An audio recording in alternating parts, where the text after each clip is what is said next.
प्रणाम, जय श्री राधे।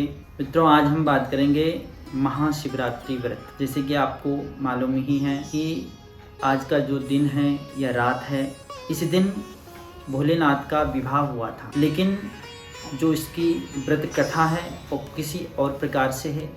हम उस कथा के बारे में आपको बताएंगे। यह व्रत बहुत ही उत्तम व्रत है। इस व्रत तो सभी होते हैं, लेकिन इस व्रत में महा लग रखा है, महाशिवरात्रि। जैसे कि त्रयोदशी का दिन और चतुर्दशी की जो रात होती है, उस दिन यह महाशिवरात्रि होती है। वैसे तो महीने में कृष्ण पक्ष और शुक्ल पक्ष त्रयोदशी चतुर्दशी आती रहती है, महीने में 2 आती है। लेकिन यह साल में फाल्गुन मास के कृष्ण पक्ष की चतुर्दशी तिथि को यह व्रत किया जाता है। इसमें भोलेनाथ का व्रत है और 4 पहर की इसमें पूजा का महत्व है। इस व्रत को सुबह से लेकर के और अगले सुबह तक इस व्रत को किया जाता है। रात्रि में भोजन नहीं किया जाता है। इस व्रत में रात्रि में 4 पहर तक पूजन करना चाहिए और जागरण करना चाहिए, यानी सोना बिल्कुल भी। व्रत को खोलने के लिए नमक वाला भोजन नहीं करना चाहिए। अब हम बात करते हैं इस शिवरात्रि की व्रत कथा। एक बार की बात है कि चित्रभानु नाम का एक राजा था।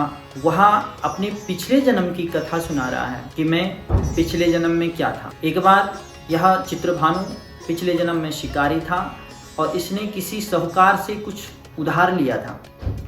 उधार न चुका पाने के कारण इसको उस साहूकार ने बंदी बना लिया और बंदी बनाकर किसी शिव मठ में बांध दिया। शिव मठ में बांध दिया।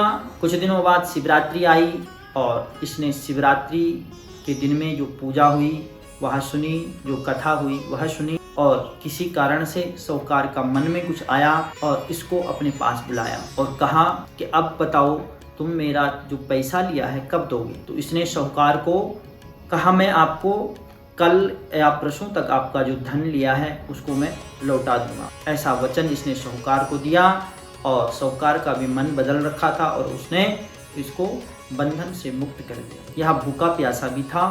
यह सीधे, क्योंकि यह शिकारी था, सीधे जंगल की ओर चल पड़ा अपना शिकार ढूंढने के लिए और यहाँ किसी बेल के पेड़ में चढ़ गया। लेकिन उस पेड़ के नीचे एक शिवालय था, शिवलिंग था, लेकिन जंगल में था।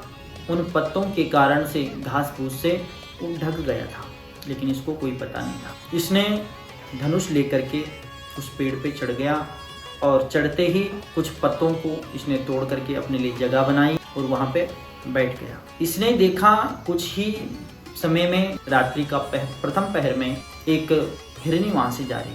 इसने जैसे ही तीर कमान निकाला वैसे ही हिरनी बोलने लग गई कि मैं गर्व से हूँ, अगर तुम मेरी को मारते हो तो तुम एक साथ 2 जीवों की हत्या करोगे, जो कि उचित नहीं है। इसलिए मुझे छोड़ दो, मैं शीघ्र ही बच्चे देने वाली हूँ। बच्चा देके मैं तुम्हारे पास आ जाऊँगी।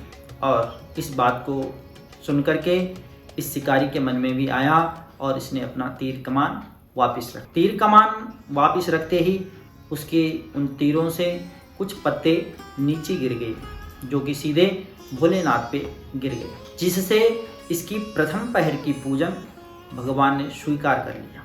दूसरे पहर में भी वही हुआ। क्या देखता है कि एक हिरनी फिर पुनः वहीं से जा रही है। इसने फिर पुनः उसी प्रक्रिया में तीर कमान निकाला, लेकिन इस हिरनी ने कहा कि मैं अभी शीघ्र ही ऋतुकाल से निवृत्त हुई हूँ और मैं कामातुर में हूँ और मुझे अपने पति के पास जाने दें और मैं वहाँ से निवृत्त होकर के पुनः आपके पास आ जाऊँगी। और इसने दया आकर के इसने इसको भी जाने दिया।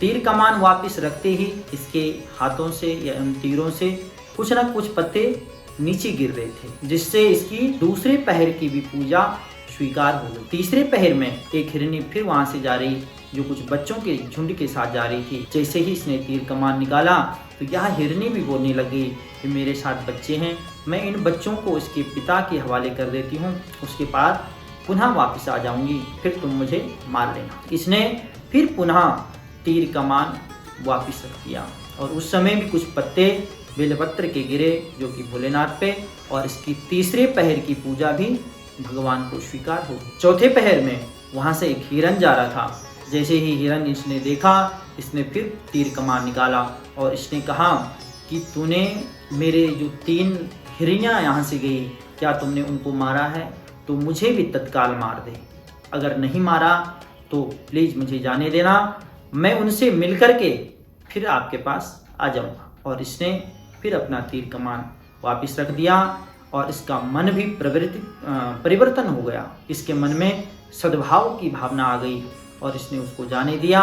उस समय भी कुछ पत्ते धरती पे गिरे जो कि सीधे भोलेनाथ पे गिरे और भोलेनाथ ने चतुर्थ पहर की भी पूजा इसकी मान्य हो गई। भोलेनाथ की इसने चाहे जाने अनजाने में ही वो पत्ते गिराए और इसने, क्योंकि ये दिन भर का भी भूखा था, रात्रि में भी इसने जागरण किया, न कुछ खाया और इसका वह व्रत मान्य हो गया। तो इसलिए मित्रों, इसने तो वहाँ से नीचे उतर करके इसका मन परिवर्तित हो गया और भगवान भोलेनाथ की इस पे अनुकंप कृपा हो गई।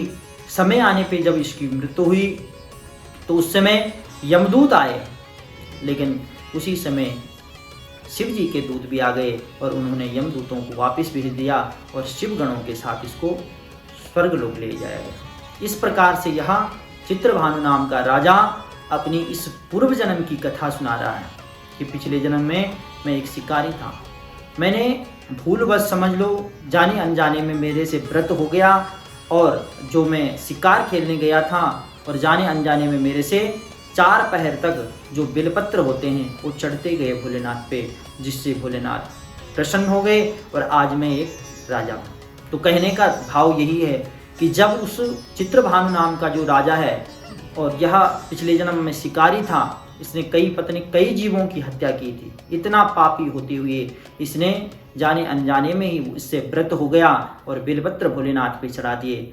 लेकिन अगर आप और हम अगर भोलेनाथ को तुच्छ भेंट और तुच्छ सा जो भी भगवान को अर्पण करते हैं और श्रद्धा और भाव से अगर भगवान भोलेनाथ का व्रत रखते हैं, भगवान भोलेनाथ को भोग लगाते हैं, तो अवश्य हमारी भी कामना पूर्ण। आज के लिए इतना ही।